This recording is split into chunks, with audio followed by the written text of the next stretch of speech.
Hello, good evening, and welcome to the Bank Holiday Monday Night Breakdown here. Daniel Ratledge and Dave Forrester with you to go through all of the playoff basketball this weekend. I think we've seen the good, the bad, and the ugly of aggregate basketball over the weekend as well. Yeah, I was going to do it in ties, Dave, rather than yeah, in yeah. date I'm order. good It with sort of that. makes a bit more sense, doesn't it? So we'll start with what should have been the first game of the week.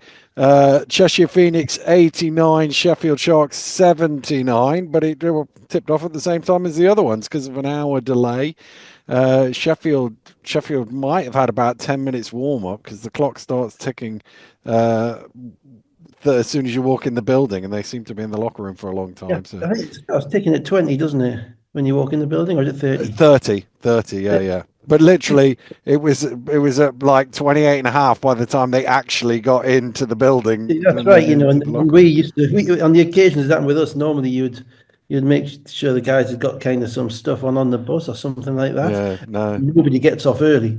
no, Also, no, it's like no. one of those cycling time trials, Yeah, it is. you know, Yeah, where the third guy goes through. yeah, That makes any sense? yeah, So yeah, the third guy is the time that counts. So you all go in as a group. So so you're not got the inevitable stragglers kind of yeah. 5 minutes warm up. Yeah, it's a slightly tricky one because no one ever has to cross the M62 on a Friday night, do they? Or they No, rarely. no. Not to go to Cheshire anyway. So, there's probably a little bit of travel uncertainty there in relation to the amount of time it'll take. And obviously the M62 ain't great. Well, Um, there was a fatal traffic accident, so it was actually closed. It took them so 5 hours to get there. Ouch. Yeah, Ouch. yeah, That's it's sadly it's what happens, yeah, yeah, crap yeah. happens, I'm afraid. There's no solution to it, there's no answer to it. Unless you want to go and stay in a hotel, an hour away the night before, Mm, which to be honest, we always used to find was counterproductive anyway, because yeah. you spend all day sitting around with nothing to do. And you kicked out of the hotel at 2 o'clock in the afternoon. You got 5 hours. You got to get fed. It just doesn't work. Mm, yeah. So yeah, it is what it is. Not the best prep, but No. Prentice Nixon didn't seem to mind. Yeah, well, they started the game all right. Groves and Anderson were in the starting lineup. Nixon and Clay had all but two of the first 19 points for Sheffield, and they led 19 to 10. Yeah, and they went back. They went kind of back to where they'd been on their run, Mm, or the brouhaha, which is my word of the day. mm, And with kind of the Clay, Nixon, McGill triumvirate, and everybody else was playing defense and working hard, and Nixon started off by making a couple of shots, but you know, Clay's a really tough matchup for Cheshire. mm, Skylar White can probably defend him a little bit with his back to the basket, but when he's so nimble attacking, and the fact that Cheshire kind of are very spread out defensively, um, and very a lot of reaches and that type of stuff, and he's just too strong. So it was always going to be difficult for them to get regular stops in the game. But of course, Sheffield have to play defense as well. mm, mm.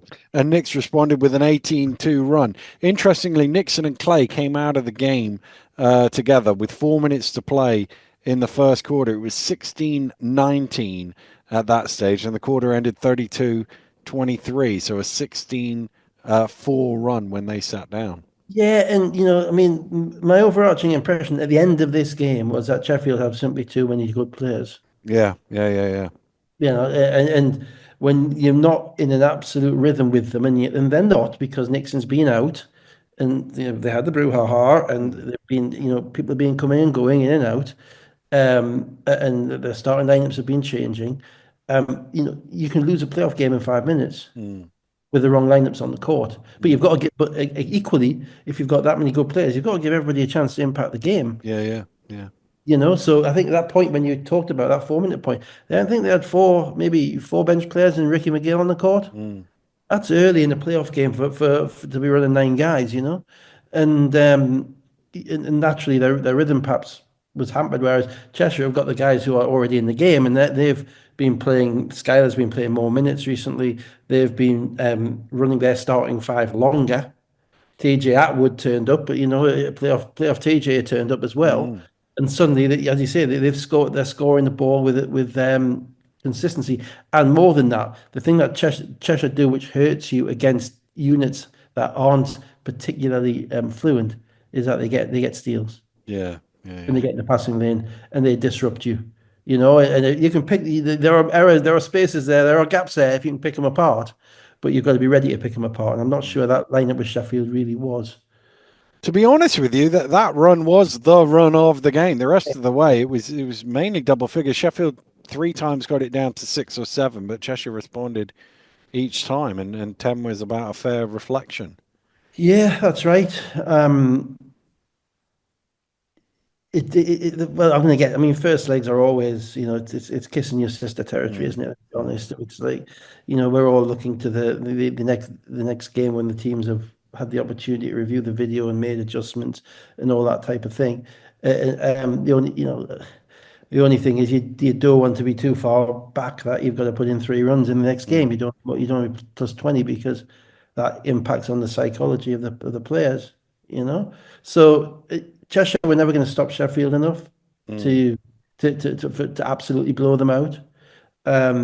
But Sheffield really kind of struggled with the energy of Cheshire. I thought, Austin's been really good the last 3 months, and mm, and and they've found a way of playing offensively at least, kind of with Austin, Holden, and Timberlake on the court, and they've been kind of using Holden in the post, and then Timberlake's a shooter, and Austin's been kind of had the ball in his hands a lot, but then when he hasn't got the ball in his hands, because Skylar White is playing the 5 spot and he's playing on the 3 point line, that gives Austin the ability or the license to go inside and rebound.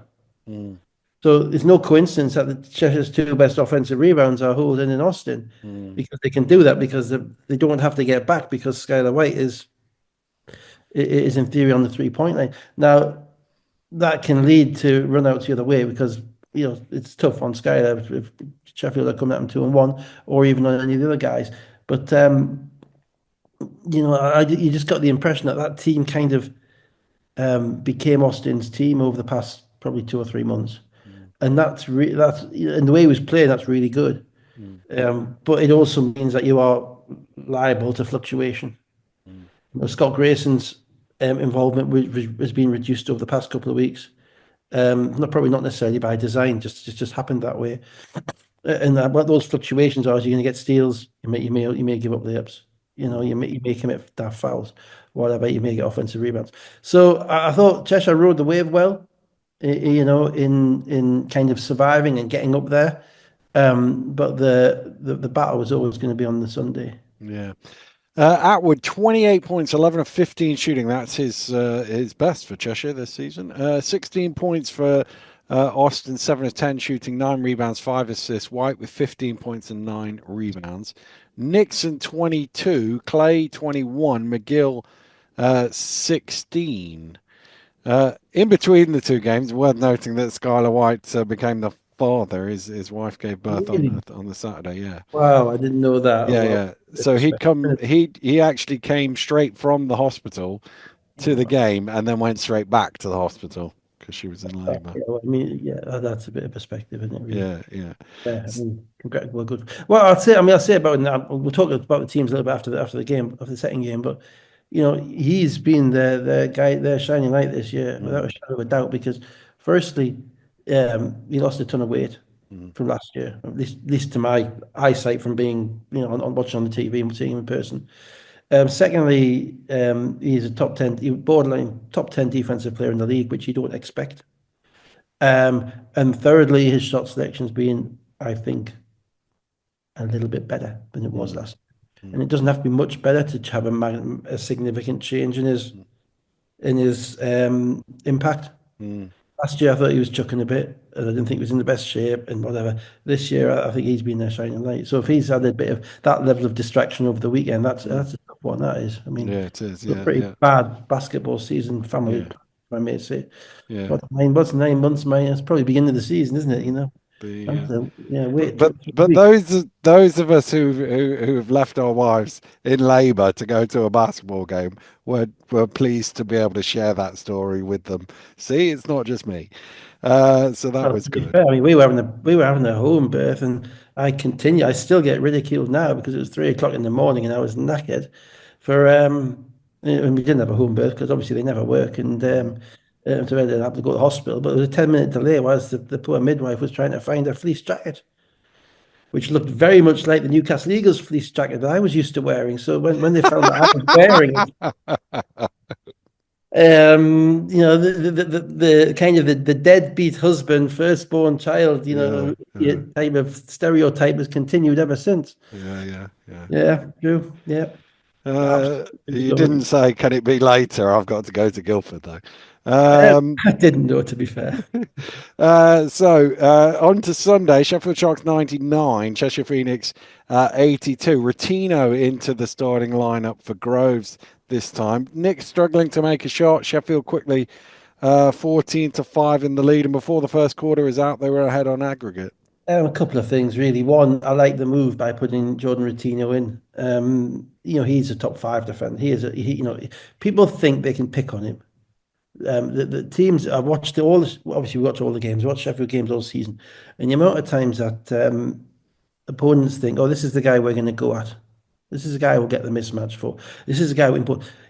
He was guarding Holden in the post. Holden bullies everybody in the post. Mm, Holden couldn't score on Coutinho on the post on that left block. Yet when somebody else, then he switches on somebody, he's in the right place. He moves his feet, and that lineup with Coutinho and Anderson was what got them their run starting. And I liked it because there's a temptation when you're down 10 or 11 or 12 to chase offense, and you can't. It's all about your defense. Has to be about your defense. And he started his defensive, Atiba started his defensive lineup and they defended. So, yeah, Cheshire didn't make that many shots, couldn't get anything to go down. But I put that down to the fact that the way that the lineup Sheffield had and the way that they were defending them. And then Cheshire, I'm afraid they haven't really at any point this season showed the ability to kind of take an offensive player out of the game. mm. To say, right, it's not this guy ain't going to beat us. I've just watched Zach Irvin chase Michael Cora around for 80 minutes, Yeah, yeah, right, yeah. and do a fantastic job on Michael Cora. Michael Cora still scored 40 odd points in two Mm, games, but Zach, but in transition and off jump shots and all that mm, type of stuff, right? Cheshire have never had that all season, mm, and when Ricky got going in this game, Cheshire had no way of slowing him down. They mm, didn't have any kind of individual that they could go to, and what happened was Ricky did get going. And you knew Ricky was going because in the first quarter, he blocks a Larry Austin layup in the post, mm. and he takes a charge from Larry Austin in the post. Right? Ricky hasn't made those plays in 2 years. Right? This is playoff. This is what when we talk about playoff basketball, there is an extra level of management because you're not managing your body through the rest of the season. It's now or never. Yeah, yeah, Right. yeah. So Larry is thinking, Larry's probably posted up Ricky in practice at Newcastle last year 100 times, 1,000 times. And Ricky's never turned around and blocked a shot. Mm, But playoff games matter. So when Ricky gets going that way, Ricky McGill, for everyone who doesn't know, then he suddenly starts scoring the basketball. Then at that point, it comes down to poise. And I'm afraid Cheshire lost their poise. They committed some pretty, they beat themselves in this game with their indiscipline. They committed some pretty unimpressive fouls, I thought. Timberlake, two ridiculous yeah, fouls yeah. in the second quarter. Yeah, Um, I both, thought the key spell of the game came in the first 5 minutes of the second quarter, where Clay had tweaked his ankle and he'd gone out. Sheffield were at team fouls within 3 minutes of the start of the quarter. Nixon obviously had that nose issue where he went out for a bit and came back in the second half with the mask on. And Cheshire had scored 7 points, the first 7 points of the quarter, cut it to five, both in the game and on aggregate. And I just thought they didn't quite take full advantage of the circumstances that were there in front of them at that yeah, point. I didn't, and yeah, and I just think they committed daft fouls. As I say, Mm, Timberlake two fouls, not good. Austin, I think, had two fouls in the first half. mm, Now, Austin played 26 minutes in this game. He was plus two. The other 13 minutes, they lost by 19 points. mm, If you're looking at that, you're thinking, that's one of those roll the dice moments, mm, play. This guy is playing at the level that we need him to play at. He's never going to go away. There's 13 minutes he didn't play. If he plays six of those minutes, does that change the dynamic of the game? How how impactful he can be over a short period of time. mm, And he finished with two fouls. mm, So ultimately, there's not much to save things for. But I think you're right. I just think that there were off-ball fouls. I thought they committed fouls on the half court. They gave on the halfway line. They gave them some three-shot fouls. I think there was one on Nixon where maybe Scott Grayson, he literally had his hand literally on his head. TJ Atwood hit him Age in the outward, face. Yeah, yeah. and it's like, this is indiscipline. This isn't smart. Mm, And ultimately, if you're, there's 10 points they gave away in my view. On top of that, as I say, Nick Timberlake, two ridiculous fouls, one after the other. mm, And I watched them back to make sure he hadn't been stuff, but particularly the offensive foul, basically just grabs hold of him, then pushes him off and claims a foul. mm, And it's like you can't make those mistakes in the playoffs. Teams generally revert to their image in the playoffs, because under more pressure, you revert even more to what you are and how mm, you are and what you're used to. And I just thought that the flaws Cheshire showed, and I'm talking about Cheshire's flaws here because generally teams lose playoff games as opposed to the teams winning them. It mm, sounds harsh, from my jaundiced view anyway. Um, but the flaws they showed were the flaws that they showed all year. They couldn't. Ultimately, if they hold Sheffield to even 90, they've got a real chance. If they mm. hold 85, they win. But they haven't held many teams to that on the road this season. No. So McGill, Groves, and Rotino hit threes to push it back out to 15. That was almost that. As I say, Nixon came back in the third quarter with a mask on, but he didn't seem to be getting on with it. Threw it off at one point, then it seemed to come back. And Cheshire were in all sorts of foul trouble, speaking to what you were talking about a moment to go. But they still were just about there. And I thought the real killer again, late on, 3.5 minutes to go, there was a really needless back court where I think it was Timberlake threw it back to Scott Grayson, who was Yeah, jumping jumped into the over front half court, and there court. was Yeah, no need to throw it to him. And then McGill gets an and one, and it goes out to. It goes from 4 to 7. When you've got the ball on aggregate, you've got the ball potentially making a one-shot game with 3.5 minutes to go. just on that, just for people who don't understand it, as I understand it, the 3 points in the front court, sorry, the 3 points law applies because the ball's in the front court. It's thrown back, and what happens is Scott Grayson jumps from the back court, which means that's Mm. where he is. It's where you Because take he off doesn't from, not land, where you land. Yeah, because he doesn't, yeah, because he catches the ball before he lands. yeah, yeah, Even yeah, if he lands 5 feet in the area, that's a half court violation. yeah, And it's all because Timberlake threw the ball too early. yeah, That's the reality of it. yeah, yeah. Um, and you're right. And there's another one. They got back. They had another shot at it. I'll just go Three. through the last Yeah. couple of plays because they did again get it back to it's 57 seconds to go. There was a steal and a run back for Austin, which Yeah. made it 92-78. So 1-7-1-1-6-7 4 point game. But then Holden's fifth foul. I've gone past the bit that I think you're talking about. Yeah. There was one Uh, before that where Skylar yeah, White opened three. I think there were yeah, maybe 5 or 6 at the. yeah, And I was thinking that was if that goes, then it's very, to quote Alex Ferguson, it's squeaky bum time. yeah, yeah. It didn't, and it kind of felt to me at that point that it was kind of that kind of put it in the fake comeback territory. They were never going to get there, and Mm, they were never going to get that stop. As I say, Ricky McGill was comfortable in that game, and mm, when Ricky's comfortable, he's a very dangerous player. mm. And down the stretch, they just made free throws. They got fouled, made free throws. Yeah, I think Sheffield. there was a six. I mean, there was a weird one. It was about a 6 point game with about a minute to go, and they committed maybe a minute 10, and they committed a foul in the backcourt, and they weren't sure whether they were fouling or not, and I couldn't work out why they committed that foul. Mm, Because it made it into a free throw contest far too early, I thought. But even then, they had a timeout with 7 points down with 50 seconds left, and they've been there before against Caledonia and Newcastle this season, yeah, yeah, yeah. and win out of those games. But Sheffield just a little, in Sheffield's gym in the playoffs, when you've been through all the battles you've been through, it's a bit harder. What I'll say about Sheffield is, they remain. I think they self-combusted around the brouhaha, all the nonsense.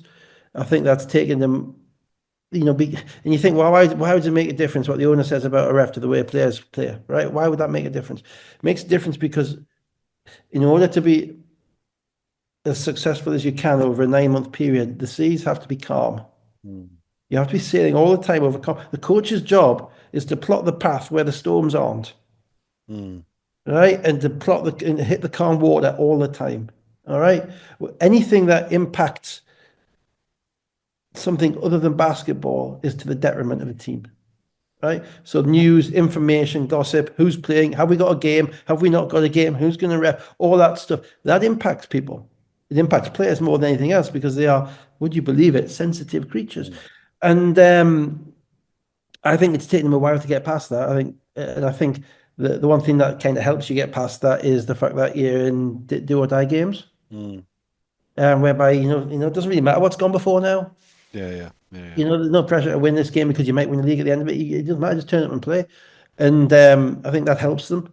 I also think it helped them going back to that lineup with Jamel because Jamel played really well. He had an offensive game in this game. He had 14 points and made some shots. And as I say, I thought Coutinho was incredibly good defensively. And then you don't need that much out of the rest of the guys. Ocherobia is kind of helping them as well. Um, the other thing was Cheshire didn't make many threes in this game. No, no, I've got a stat on that. I'll get to it in a No. second. So McGill, 31 points, 8 rebounds, 5 assists. Nixon, 17 points and 5 assists. Anderson, 5 of 6, shooting for 14 points, his most points since October in a game. Mm. Atwood, 10 of 13, 24 points, are his two best scores of the season, both in the playoff games. Timberlake, 21, Scott Grayson, 11. Cheshire with 2 of 23 from 3-point range. That is the fewest 3-pointers they've made in a game this season. Previous low was 4, and the worst percentage they've shot in a game this season. Firstly, excellent grammatical use of fewest instead of least. So Thank you. thank you. Noted. For those nerds who are out there, that is noted. Um, yeah, and you think, well, why is that? Well, the reality is, if you're starting Holden and Austin, right, at the back court, you're not necessarily going to get me threes from the back court. Now, Timberlake obviously is a shooter, but he is just as comfortable taking a step inside and shooting a two, and that's kind of what Sheffield were giving him. Mm, That then leaves you with basically Atwood, who's not a 3-point shooter, really, maybe one or two a game, but not a and Skylar White. And obviously they guarded Skylar really well in this game. mm, So where are your threes going to come from? Maybe they're going to come from Scott Grayson off the bench. He can shoot it, but he's a little bit hit and miss.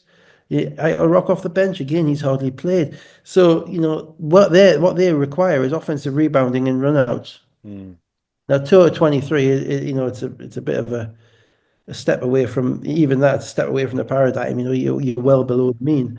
You'd expect to make a couple more, but they didn't really get that many good looks. And they don't really have that many shooters who get really that many good looks. So yeah, it was a well-deserved. and presumably, if Skylar's daughter was born on Saturday morning, his body clock would have been Oh completely yeah, out of well, yeah, sync yeah, by yeah. I then. mean, Yeah, yeah. I mean, you just throw that game away for him. yeah, I mean, yeah, does his best he can. He comes out and plays, but yeah, bigger things in life, all that yeah, stuff. yeah, yeah. I got no problem with that at all. Yeah. I mean, the postmortem for Cheshire is, probably I'll do postmortem for everybody. As we go through, probably a little bit underwhelming this year after what was really a pretty powerful team at the beginning of the season in the trophy. There were six. Yeah, yeah. They looked like, team. I think that the changes hurt them. Losing Chris, I mean, obviously they brought Austin in that that doesn't hurt them, that changes them. But losing Kristen, I thought was a big loss in relation to the way that they're playing because he was an efficient kind of no frills guy, but he always produced it and he played exactly the way they want to play. He was kind of their Maceo Jack this year, so losing him hurt.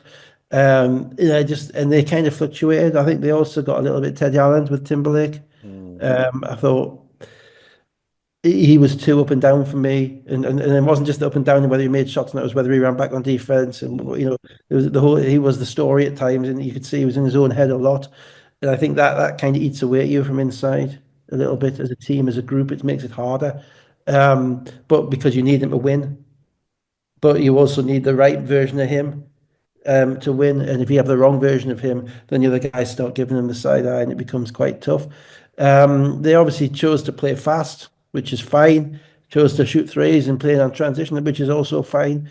I think the league probably got a little bit better, certainly in the centre spot this year, outside of probably Cheshire, um, Newcastle, maybe. Everybody has kind of semi-dominant big guys. I think that kind of hurt them a little bit.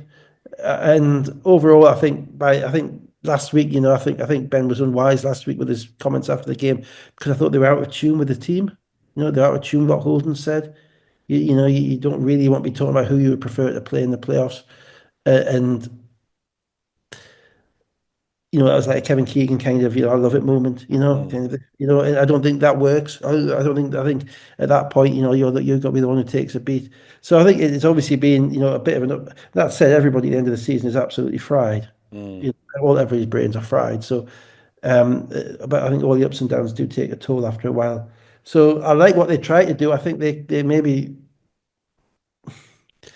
submerge themselves a little bit, just a little bit, and then they kind of played a few different lineups and played it a certain way, but they never played enough defense, certainly not on the road, to be able to kind of win enough games. And 14 and 18 was probably a fair reflection of the team that they were at the end, but maybe not the team they were at the beginning. mm. Let's go to London Lions, Surrey 89ers. London 81, Surrey 76 in the first leg on Friday. London jumped out to a 12-4 lead after 3.5 minutes. Another 9-0 run had them 29-10 ahead at the end of the first What was it, a quarter. niner run? Yes, it was, yeah. And That was let me down. Go on. Go on. the Niners were in a lot of trouble at that point, down 19. Yes. Yeah, they've got that Death Star march again Yeah, going. they haven't, they? And they showed it against Leicester and they came out.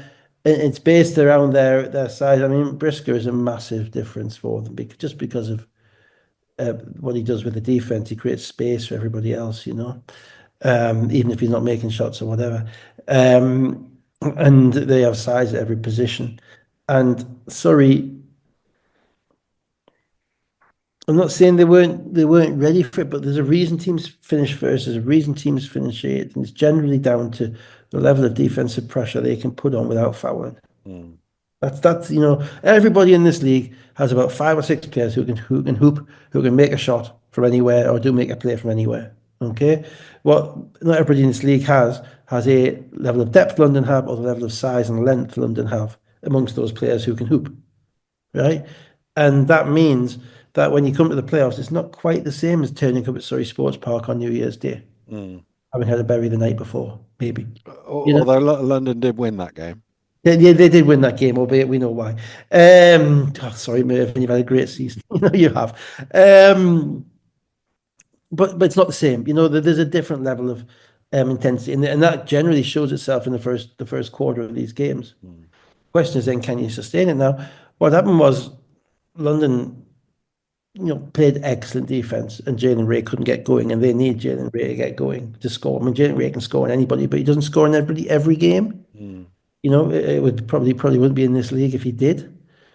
So he had one of his games where he couldn't throw it in the ocean, and he missed the first 11 shots he took in the game through three that's tough. quarters. That's tough because Surrey aren't based around Jalen Ray going over 11. Mm, No team would be. But given, I remember doing that game at Newcastle on the commentary, and it was, I think the first half it was Ray Gooden and the Delican had, 36 of their 42 points or something like that, some silly number like that.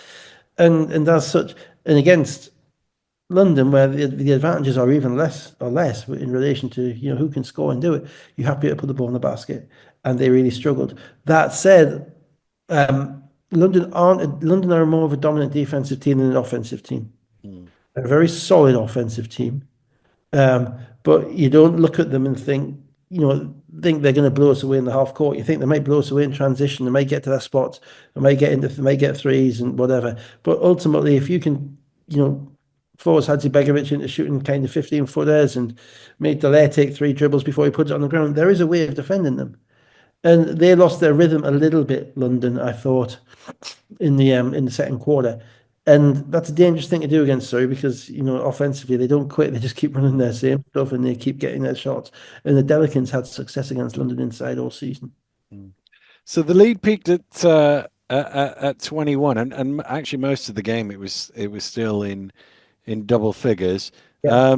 But as you sort of hinted at there, this Niners team has some stick-to-itiveness. They've shown that throughout the season, and they got it down to 5 with 2 minutes to play. Although London was still up 11 with 25 seconds. Yeah, I think it was a pretty calamitous last 25 Yeah, seconds. yeah, yeah. In relation to how it went. I mean, what Peterson was doing was beyond me. because I think London, Ray came down and nailed a three, didn't he? Yeah, And then London called a timeout, put the ball in, and instead of holding for the last shot, Peterson decided he was going to attack the rim. He made yeah. a play, but he also hit somebody in the face, Lawrence in the off face. arm. Yeah. And it was a good call. It was an offensive foul call, and it was a good call, and it gave Surrey the chance to shoot the ball again. So that was, you just don't do it. You don't need to attack the Mm. rim at that point. You get your No. eight. The most you win by, the least you win by is eight. The most you win by is 11. That's it. Mm. It's risk management stuff. Yeah, yeah. So it wasn't smart. No, so that was with 11.8 seconds to go. Ray then hits another three to make it a 5 point game with 3.5 seconds to go, and then they used Surrey used their foul, and then they actually threw the ball out of bounds. London, so Surrey got the ball back with 1.1 seconds, but they had no timeout, so they couldn't advance it, and it was just a heave. Yeah, I mean, unfortunately, the overriding impression I got of this game was that London had gears Mm, and they were slipping into a higher gear very early, and then they just kind of dropped back a little bit. And that's probably a little bit unfair on Surrey in the way that because they had to come back. But I didn't get the impression that London were foot down in fifth gear the whole game. I think they were trying to be, but when you see that scoreboard and you know you're up 15, um, even though it's two-legged basketball, other team is going to have a run, and that and you're feeling quite comfortable about yourself.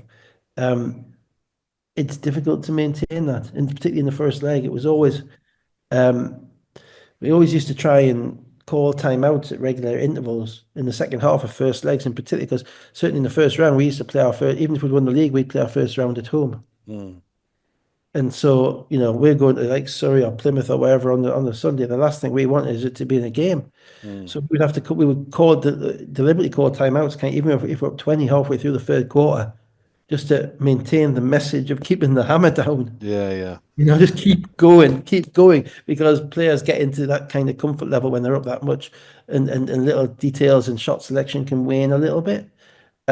It's kind of a weird thing of two-legged basketball. It's Mm, kind of, and a lot of these players will not be used to two-legged basketball. no, no. Really, and that's a big thing. We all, you and I are probably more experienced in two-legged basketball than just about anybody, Mm. in relation to probably Rob accepted in the whole league, in The relation to two how the you two manage. most experienced coaches in two-leg basketball were both at games today.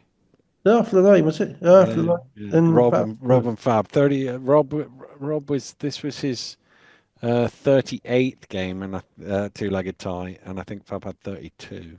I'm astounded that you know that. That is incredibly knowledge. That's good. I I like looked that. it up earlier because I All thought, right, but well, even so, Rob how could must you be. know? We don't discuss this rubbish. How could you know that was going to come up? I actually Genuinely, used it because Rob. I I used it this thought Rob morning. must have done more than anybody else. He actually equaled Kevin Cadle on win percentage. Kevin is number one on win percentage, and Right, now Rob is equal because Kevin is 14 and 5 and Rob is 28 and 10. right. So you must have known that you were going to be filling a lot this afternoon, then. Well, I was just looking for some Yeah, stats that might be yeah, useful to use at yeah. some In the fourth point. quarter, yeah. Did you hear my Great. stat? Did you? I don't know how when you turned on, but did you? Your old Newcastle, Worcester two-legged game from 2017 came up. I didn't hear that, but I Yeah, remember it vividly because somehow we managed to we gave it a 20-point lead, yeah. 19. 19, and then we Yeah, went to overtime and won, overtime. Yeah, yeah, yeah, and then just basically set ourselves up to get smashed the following week. yeah, yeah. Um, It ah, was simply because I was looking things up, and then I saw Mo Walker was in the crowd, and our producer said, "Oh, Mo Walker, let's get him." So I was like, "Oh, I've got a stat for Mo Walker because Mo Walker had, I think it was 28 and 17 in that game or something ridiculous yeah, like that." because they never showed up for the first Mm. game at the Sports Central. We were beaten by 20, and we were thinking that was a really good Worcester team. Yeah, it At that was point, him. They had Klassen, they had yeah, Seti, they had Kennedy. yeah. There was By somebody that else part of as this, well. and Yeah, Walker obviously was a yeah, dominant. Walker. Yeah. And by that part of the season, they were better than us because we were running on Mm. fumes, right? Absolutely running on fumes. And we couldn't believe our luck. They never showed up in the first leg, and we beat Mm. them like 103-83 or something like that.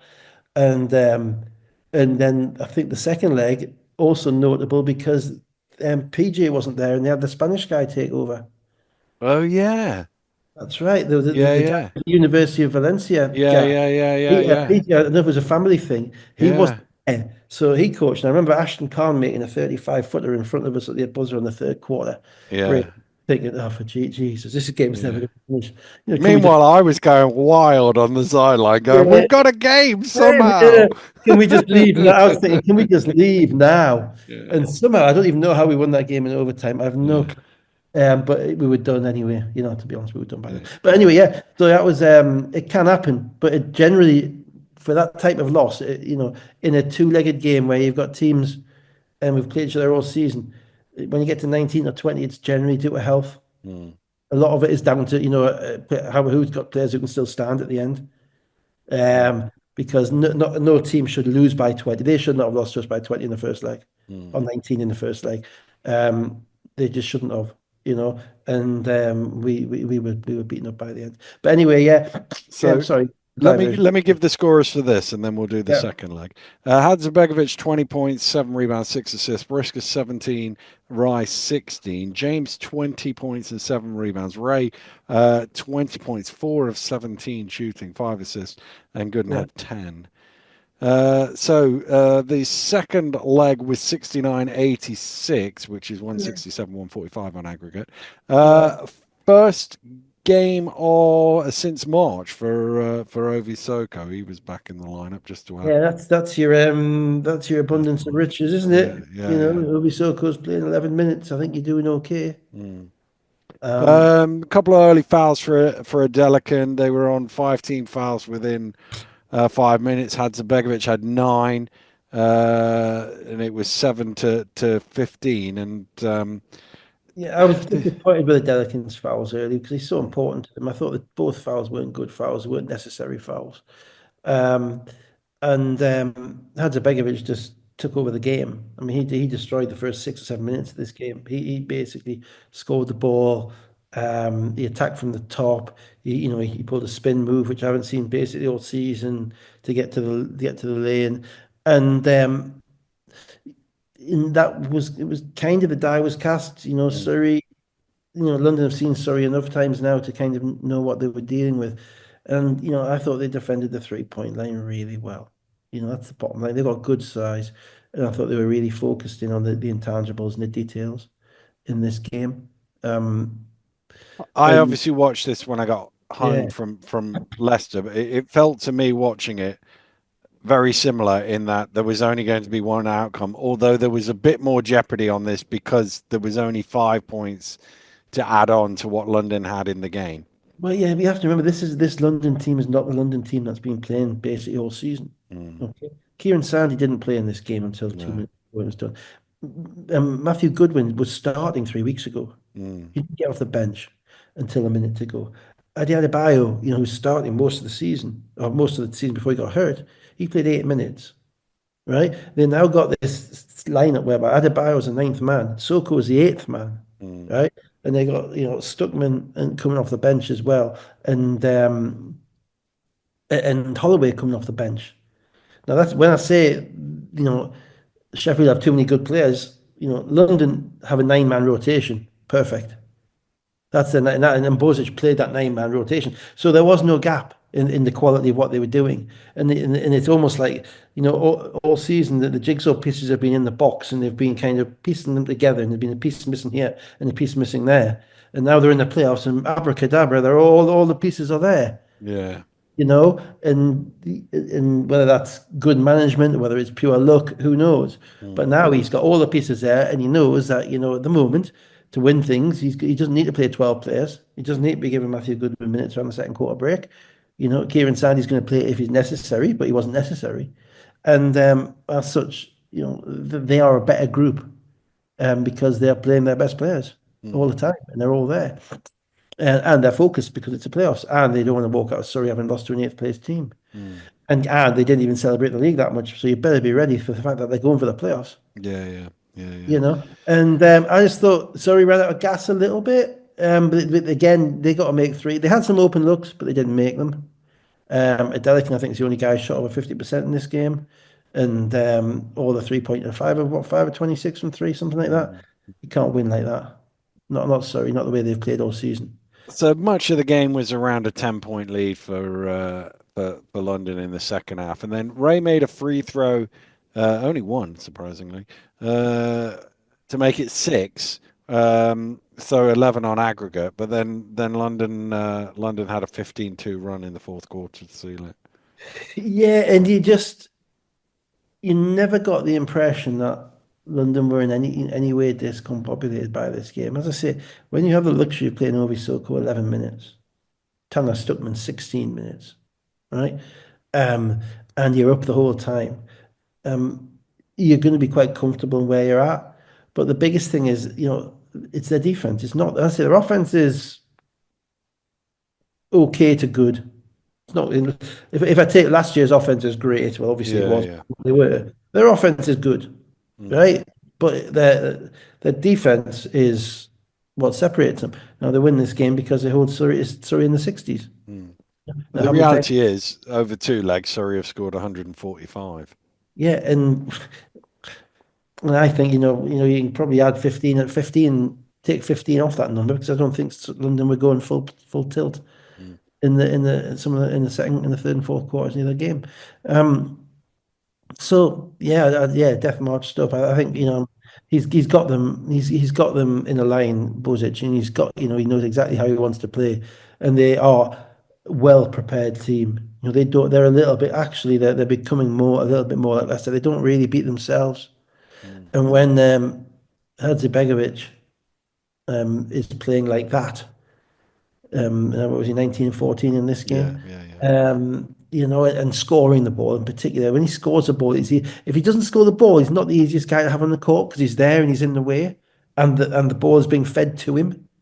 So he needs to be efficient in his scoring. But when he is scoring, he becomes a weapon because he's a vertical lob threat at the rim. Brisker threw a couple of lobs for him. The offensive rebounds. He gets out in the high hedge. He gets back. He's just really disruptive player, both ends of the court. And Surrey just one game too many for them, I Mm, think. mm. Delacroix with 18 points, 9 of 13 shooting and 8 rebounds. Gooden, 12 points, 4 of 13 shooting. Ray, By the way, 12. sorry, just on that, I can't believe we've gone 2 years and I haven't given Cameron Gooden a nickname. I officially give him the nickname Jobs. Jobs are good. Un. Very good. Thank you. You probably never play a game here. Yeah, Never here again. There you yeah. go. I'm glad. Yeah, good. Not bad. Not bad. Thank you. 4 of 13 is not Yeah. really a good one, to be honest No. with you. No. Ray, 1 of 8 for 12 points. He was 10 of 14 as well from the free throw line. I think, was it 12 free throws he missed all season? He missed Yeah. 14. Well, they're making him work hard, and Yeah, they eventually he's were. going to Yeah, hide in this kind of. He was 10 of 10 in the first game, though, wasn't he? So, yeah, he was. Yeah, yeah, so yeah. still 20 of 24, which isn't that far off it. No, it's You need. amazing for a normal person, but yeah, it Yeah. looks bad to him. But 5 of 23 from those two guards. It's Mhm. again the size of London makes it much more Yeah. difficult for them. Hadzibegovic, as you said, 19 points, 14 rebounds. Brisker, 15 points and 7 assists, and they had 6 guys score either 8 or 9 points. Yeah. Mm, That's dangerous. Yeah. Sorry. Crazy, really. You'd say they've had, for a club that started in July, they've had an excellent year. Yet they finished eighth. mm, What were they, 11 and 21, something like that. mm, Um, but they've played entertaining basketball. They've actually won a couple of blowout games, which they haven't done in years, mm, whereby they've won going away from teams. Um, Everybody knows, um, appreciates, I think, the level of talent they brought in. Bozic was talking about it before the first leg. But more than anything, I think and obviously the highlight is getting to the final mm, because that's something that franchise hasn't done in a while, and particularly to do it by beating Leicester, who they haven't beaten in donkey's years as well. It is a substantial accomplishment. But ultimately, what this comes down to is they played 5 months of the year without an import, mm, promote a British guy. They played Cholovinskis. They cut Brown. They didn't bring an American in, and they paid Cholovinskis. So from that, and now Cholovinskis looks like an SLB player. He's going mm, to be up and down, but he looks like he belongs on the court, and mm, you can win the semi-final basically in Leicester. Now that doesn't necessarily, I talked about it during the season, that doesn't necessarily help them win a lot of basketball games. early on, particularly when their bench struggled. Um, it maybe means that they give up if they, for instance, brought Paddy at Wang back. Mm, After I'm just throwing that name out there because he played there last year. If they brought a guy like him in after cutting Brown, would they have won more games? Probably. But Nedas Chelavinskas would have been on the bench, and this is where you've got Dan Clark as a GM, Lloyd Gardner as a coach, who are at the end of the day versed in British basketball. mm, So the decision that is one of the most interesting decisions of the course of the whole year because it basically put some wins back and cost them some wins to develop a player. Now, the reality in a player who they thought could be developed and clearly can be developed, the question is that a viable path going forward? mm, In relation, are they going to? It's viable if he plays in Surrey for the next 3 years, or mm. have they just ripened him up for somebody else? It's for London to say, here you go, Neil, that's here's 3 times the money, come and play for us. Yeah. In which case, would Surrey then do the same thing next year? And this is the overall kind of ambiguity or difficulty in the whole idea. I was talking to Drew Lasker about this in one of the Eagles games a few weeks ago. The whole idea about developing players. Who are you developing them for? Mm, And if you're developing them for the national team, that's great. And I think and Dan Clark is going to do that more than anybody else because of his commitment to that. Um, that's fantastic, and I'm wholeheartedly in favour of it, except when the governing body's trying to put the league out of business. yeah, yeah, You yeah, yeah, know, yeah, so yeah. we're talking about conflicts everywhere, Mm, and overall, don't get me wrong, I am 100,000% behind what they did. mm, And maybe the financial element to it. It mm, also brings the question: do we need 6 Americans? Particularly as many teams have effectively 7. mm. Um, so that's if and people say, oh well, there's not enough good British players, British kids to get in. Well, look what happened with Nadas once those minutes were his. Yeah, Okay. yeah. But then the question is, are there that many Nadases out there? Well, the Mm, answer is, who knows? But the problem I have, Dan, is that these questions are questions which are being more discussed between me and you than by anybody else. mm. Yeah, yeah, yeah, No one else really gives a toss because they're all too yeah. busy arguing about money and licenses and rubbish Yeah. like. And So full disclosure, I'm not sure I would have made that decision if I were them. no, exactly, and that's the bottom line, isn't it? Because um, and ultimately they probably, I think, benefited from it because ultimately no Yeah, one's going to remember. Or certainly we benefited from it. yeah, yeah. We did. We Yeah, did. The country, yeah, the JV yeah, basketball yeah, yeah, benefited. yeah, Right? yeah, Nobody cares. No one's going to remember in 3 years' time if Surrey were 15 and yeah, yeah, 17 or 11 and 21. yeah, They're going yeah, to remember Nate. I'm going to remember Nate. That's going off in yeah, Leicester when they yeah, win the yeah, cup semi-final. yeah. Right. So, what they showed was there's actually a pathway there. Or there is an ability to have a pathway there, but there has to be a commitment to it. Mm, So they get a lot of kudos from me for that. I hope, because that was a decision, as I say, which you have to view their season through that crucible. mm, That's the view that they took.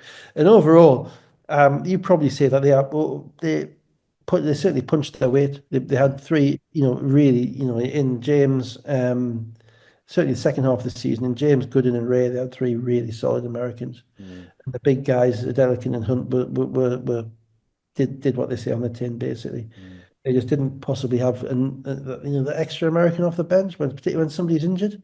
Mm. Maybe that helps you, Yeah, But overall, I think they got a standing ovation at the end of the game yeah, today, they did. Yeah, and they thoroughly deserved it. yeah, And I hope, one hopes that they can come back better and recruit wiser because there's been too many different franchises in Surrey yeah. Mm, and not enough continuity. yeah. Let's go to Bristol and Leicester. First leg, Bristol Flyers 55, Leicester Riders 78. Did I give the? I did give the scores, yeah. Yeah. Leicester struggling to score early on, but Bristol didn't really take much advantage of that. And then Leicester had a 9-0 run. It was only 7-11. It wasn't a massive scoring start to the game. No, I'm afraid I thought this was incredibly predictable. Mm, Um, I thought Bristol would come out with a bit of energy, but I thought they would struggle to score against Leicester down the yeah. line as the game went on. And I thought Leicester would out execute them. Mm. Unfortunately for Bristol, they've been through a lot this year as well from losing Tennyson early, which basically they brought in Keely Johnson as a point guard. Tennyson goes. They then have Thomas Edwards out for a substantial period of time, which hurts because he's a British guy. You can't replace him at that point. They eventually settle on Louis as a point guard, so that changes Johnson's role from being the point guard to the two guard. And I don't think he ever really settled well into that. I thought he was, went from being one of the better players, probably the top three player in the league in the first few months of the season, all the way on. And then obviously then they lose Sheffield as well. Mm. And in the meantime, they're playing a ton of games. And 55, I think Andreas said it was. yeah, 55. And I think the Eagles are like 57 or Mm. 58 now, it's just nuts. Um, so, they've had a lot of moving pieces, but what's happened is their offense has basically split over the past 2 weeks, 2, 3, 4 weeks. That doesn't sound long, but when it's about 9 or 10 games, Yeah, it's a lot of games. So it's a lot of games, and it's not the first time. I mean, they scored. They didn't score. They played the fourth game in 6 days at Newcastle and didn't score a half court field goal in the first quarter. They made Mm. one of 10. That was a transition layup. Mm. They've played the game they played last week against Surrey to draw Leicester, which I don't think was really good for them, to be honest. They did win, but they were heading for another 50-point game until they had a blast of threes in the fourth quarter, took it to Mm. overtime. And the bottom line is they've just struggled. I don't think he's been bad individually, but I don't think he's been a great fit for them. I think the only way that they were going to score was to run teams off the court. The problem with running teams off the court, I say score a lot, was to run teams off the court. The problem with running teams off the court is it's very difficult to do if you're playing 55 games Mm. and you're having to go to your bench and you're having to play lots of guys and play depth and you're having to deal with niggles and injuries and all of that stuff. So it's one where the schedule does really hurt them. And obviously Mm. the brouhaha hurt them as well because there's 2 games cancelled that week. So they Yeah. have to put them later on towards the end of the season. So all of that is a preamble to saying, Leicester are the best defensive, well, maybe not the best defensive team in the league, but they certainly have the best defensive starting five, and they have the Mm. best defender in the league in Thompson. And Bristol just don't create, or didn't by the end of the season create enough good shots for each other in the half court to be able to score the ball sufficiently, Mm. and they've had droughts. And so once Leicester got over that first kind of 12, 13 minutes of kind of huff and puff and energy from Bristol, they basically out executed them. Mm. And let Leicester have the advantage in that they've basically had a 7-man rotation through the season, which hasn't changed. But they lost Bowman at Christmas. He was their eighth. Brooks has played in and out minutes, and Duke has played a little bit at the end. But basically, the 7 guys are going to play when it matters, and they all know Mm. each other's game backwards, and they Mm. all know what their roles are backwards, and they know how to get their shots. Mm. And they have Zach Jackson who can make a play when it matters as well. It didn't really matter in this game, but Mm. overall, I thought that it was just kind of a fitting a descriptor of the two trajectories of the two teams. Mm. And the fact that Leicester were unchanged and Bristol have had 1,000 changes. Yeah, yeah. So it's 32-32 after 30 seconds of the third quarter. Leicester went on a 17-2 run. Hunter Jackson Johnson, but really it was the defensive end. Well, just They on did that, run outs and stuff as well. Leicester's starting five has marmalised Bristol this season. Yeah, yeah. Not just in that game, not just in the game that we saw today, but in some of the league games down in Leicester where, it's been, 30-10, stuff like Mm. that. Leicester, I think you told me last week, Leicester starting four of the top five in plus minus all season. It's something close to that. Yeah, Something yeah. like that, and because they are, it is the best unit in the league, the way that they play together and the way that they play offensively and defensively, they're almost a perfect balance. Um, and Bristol have been one of the major um, victims of that. And Mm. this happened again, and this time it wasn't the first quarter, but it was the third quarter, Mm. and they picked them apart. And not helped by 6:19 to go in the third quarter. Robinson, sorry, landing awkwardly on a foul he committed, and he never returned. Didn't play today under Well, concussion, Robinson's luckily. been hurt for the past month, hasn't he? I mean, he's got Yeah, the shoulder strapping on. He hurt it yeah. in the game on the Sunday when he didn't play at Newcastle on the Monday. And to be honest, he's been their one shining light in relation to their ability to generate relatively easy looks because he can Mm, stretch the ball. He gives a bit of spacing for them. Smith's also been hurt, which leaves them on demand. And yeah, yeah, yeah. they just not the bodies and not No. without him. So Johnson, 4 of 17 for 11 points. Lewis, 4 of 13 for 11 points. Walsh, 10. They were 22 of 63 from the floor and 6 of 27 from three. Hunter, 18. Sorry, Jackson, 18. Hunter, 17 points and 8 rebounds. Wright, 13. Second leg was 86-80, so Leicester 164-135. Robinson, as I said, didn't play. Zach Jackson had 6 of the 8-0 start, and that was basically the ball game. Yeah, I watched John, the first 3 quarters out of duty yeah, and texted you about the fourth quarter saying, is there anything I really need to watch here? Um, yeah, Johnson 18 points, Jackson 8 of 11, 17 points, Shelton 17 points and 10 rebounds. Uh, the other Johnson, Keedy, had 21 points, 13 in a row in the last 3 minutes. American's the Quality new eight, American. Yeah. quality agent stats. Those McCormack 14, and my favourite bit of the whole thing, Louis Walsh 13. Louis Walsh 13. Very good. Louis and Walsh at Buzz. 13. Um, yeah, yeah. I mean, as I say, I just think we need to Leicester are better than Bristol. Leicester have been better than Bristol all season. Bristol beat them once on a Robinson 3-point shot with like 5 seconds to go, and Mm, Leicester played that game in their sleep. mm, Bristol haven't been assisted by circumstances surrounding their season. But ultimately, Leicester have been far better than them. What I do kind of object to a little bit is what Bristol had to do over the last month. mm, You know, um, I think this is a conversation, but again, conversation we're having. I'm not sure if anybody else will be having it because I don't even know if they're going to have a league next year. Who's going to be licensing it?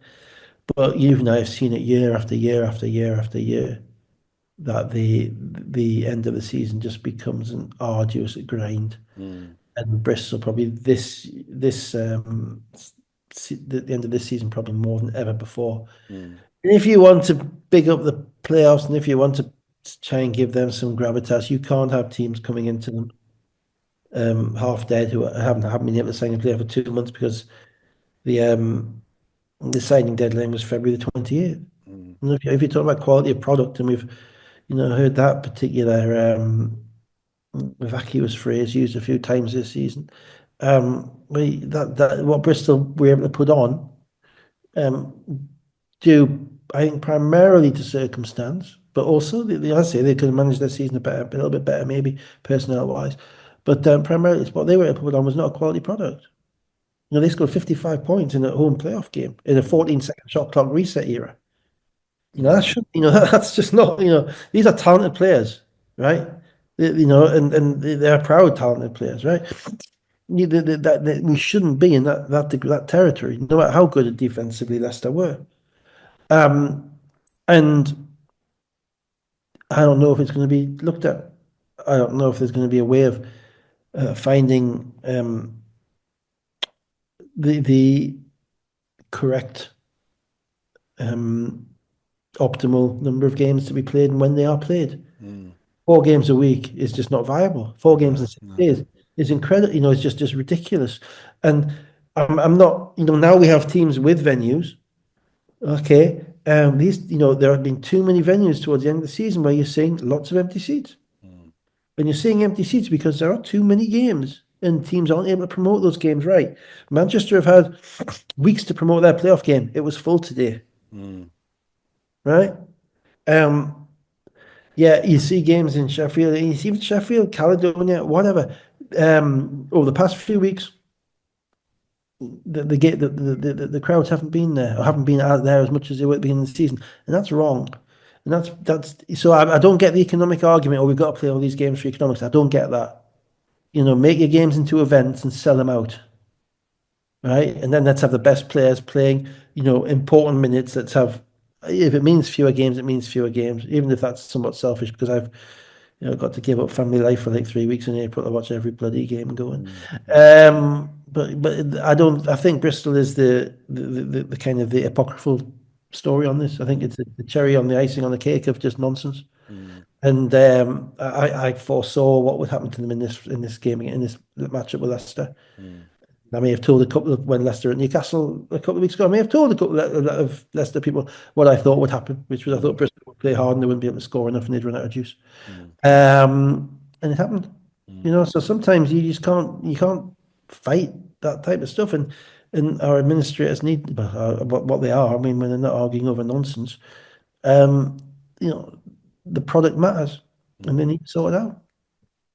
Well, let's go to where there was some good product. The final game of the On that round. one, mentioning good product, I'm afraid I have been bribed. Oh, have you? This year, Manchester Basketball have Yeah. introduced a beer. Oh, I've seen the beer. Yeah, You've got a what's that? Manchester basketball beer.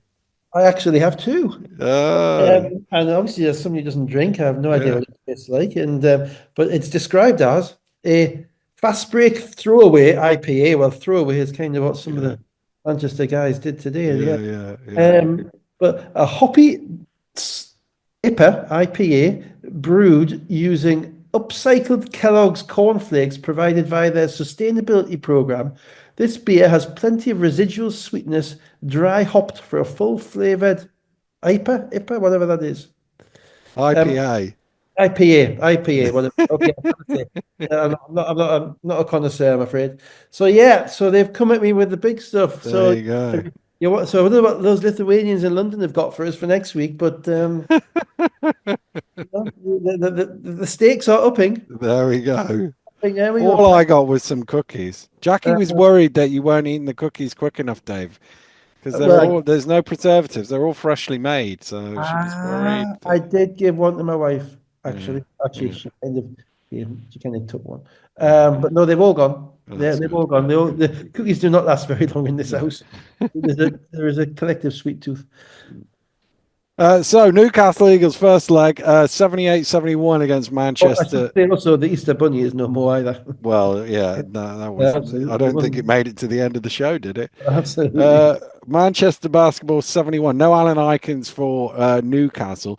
John and Afeje were listed but didn't play. I didn't. Were they injured or did you? Did you? No, John was ill.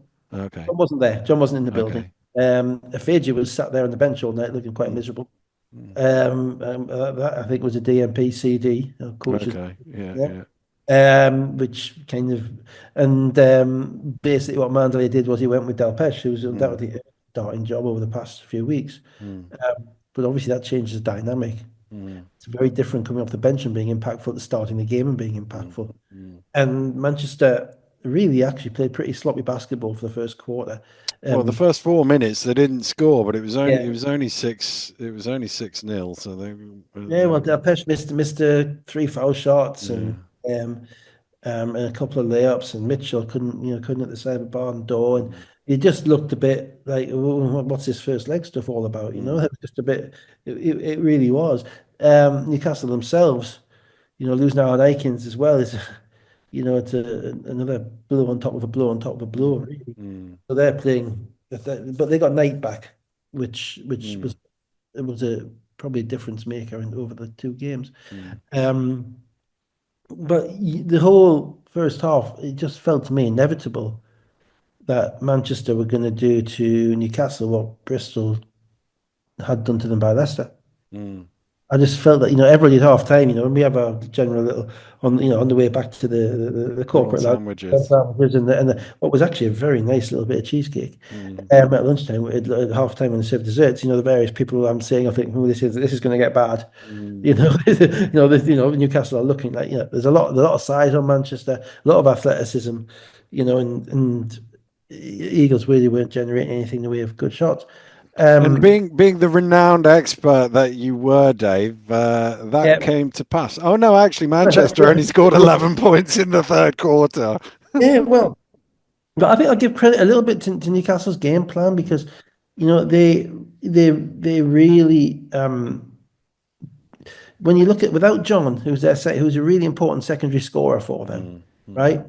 Um, they don't Manchester other than Ashton Langford really didn't have that much off the dribble. mm, So when the ball went to the wing, Kayo, James defended Kayo really well. And then you've got Mitchell who's looking to shoot the three. And then you've got a big guy in the game as well. And without John, you've got Dubose, but then you're into kind of Carey and those guys. So no sign of Nick Lewis at all. Mm, So against that, Newcastle were pretty disciplined in the way that they defended, and certainly, they made Ashton Langford into a scorer. Now, Ashton Langford, made some help, made some really impressive plays, and a couple of times in the fourth quarter, they probably would have preferred he wasn't being made into a scorer, and they made him pass it. But nevertheless, they didn't give a tremendous amount of open looks to other guys. They were helped by the fact that Mitchell wasn't on. Mitchell mm. missed two or three eminently makeable shots in this game. I think But was he 0 of 7 from both three as seven well. from three, yeah. Yeah. But defensively, Newcastle had to play that game in the 70s or in the 80s, especially once it, and then they managed to do that. I thought, both Defoe and Long were absolutely great in defending. I mean, in the third quarter, Defoe held down the middle. They couldn't give up 11 points. Long had 5 blocks in the game, and he was Mm, basically in the centre. He played in Sweden last year. He was a three-man. mm, He's centre against Manchester. And it got to the point in the fourth quarter whereby Mandley gave up on all those big guys. mm, So basically, Zahori comes in for a minute and a half mm, and chucks up a brick and turns it over. He's out. Del Pesh has played a lot of minutes, but probably not as effectively as he has been when he was on the bench. mm, And Manley basically says, no, I'm going to go with Irving and Mitchell at the five. mm, Basically means that Newcastle managed to neutralise what should be a substantial advantage that Manchester have.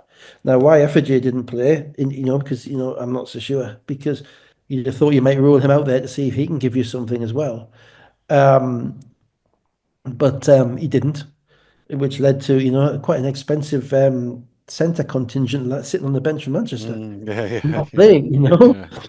And it became a small ball game, which is probably the only way that Newcastle had a real shot at it. Mm, Now, on top of that, Eagles got 14 rebounds from Knight, or sorry, 10 rebounds from Knight, um, which was critical because, they don't really have much size. And if you remember the game they played last week against Leicester, they got marbleized on the glass yeah, when they did. Knight Yeah. wasn't there and Defoe was out. So they managed to hold Manchester to one shot a lot, and then they just about scored enough. Mm, mm.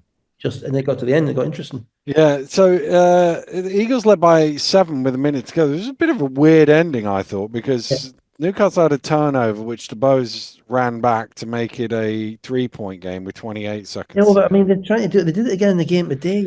At the end of they're going to these handoff plays Mm, at the end of regulation, and I'm like, both games they went to a handoff to I think Long in the handoff, mm, and the problem with the handoff play is that if the defender is attacking it, defender can wedge himself in the middle mm, and can deny the ball to the person who was normally a corner who's coming up for the handoff. If they mm, deny that, the player's dead. mm, Right? And rather than just giving the ball to a corner and getting the hell out of the way, or mm, giving the ball to Pulliam getting out of the way, they end up in a difficult situation and did that twice. And I thought they overcomplicated mm, and with that turnover. For both made a play, but he knows what's coming. Everybody knows what's coming, and mm, the advantage you're getting from that handoff is not enough to put yourself at that risk of turning the ball over. mm. So And up to three, yeah. yeah, and then I thought James went too soon. He scored with 9.9 seconds to go, but then it works out for them because Pulliam gets a steal and went back for a dunk, which was very close to an unsportsmanlike foul, by the way, by Mitchell. Yeah, I Uh, mean, I looked at that and I looked and still thought it was, and I watched it back, and I mean, my view on that one is I don't want them to be caught on sportsmanlike yeah, because I thought Mitchell was going up genuinely to try and block the ball, and I thought he hit him close enough to the hand. I think he kind of hit him kind of halfway up the mm, wrist. mm, If you hit somebody there on the mm, bicep, that's an unsportsmanlike foul. But if you're going to try and block it and you make a play, I like to see those plays. You mm, don't want a player not challenging that for the fear of it being unsportsmanlike. So. I mean, I'm not sure. Pulling trying to dunk it, Pullman dunked one all season, so that was a celebration dunk in the first leg, which I wasn't overly keen on either. mm. But it just goes to show, how you close out quarters, how Yeah, you yeah, close games is so important. And to be fair, Pullman's been, what we've seen the past month, Pullman's been a heck of a pickup. yeah, yes, yeah, yeah. He It didn't look like that in the first month. no, it didn't, and because he kind of settles them. Yeah, You know, I mean, at times he over dribbles, you'd think, but then he has this kind of confidence in his own ability. And Newcastle are a team which needs people to score the ball individually, yeah, yeah.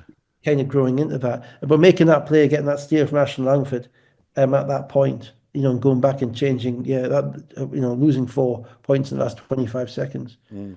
pretty catastrophic for Manchester. Considering Newcastle ended up winning by four on aggregate, Yeah, yes, indeed.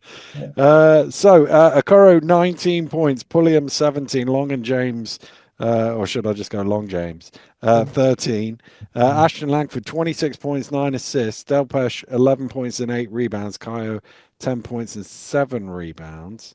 But I will Uh, say, he's yeah, got, Ward Hibbert is playing, but there's no way he should be playing. yeah, yeah, I yeah. mean, he couldn't move in this game, Mm, and I'm not blaming. I'm not saying. I'm just expressing a degree of admiration for him mm, because they're short on bodies, but he is clearly still not right, and mm, even then you saw that today as well. I thought, yeah, so credit to him for battling through it yeah. in the playoffs.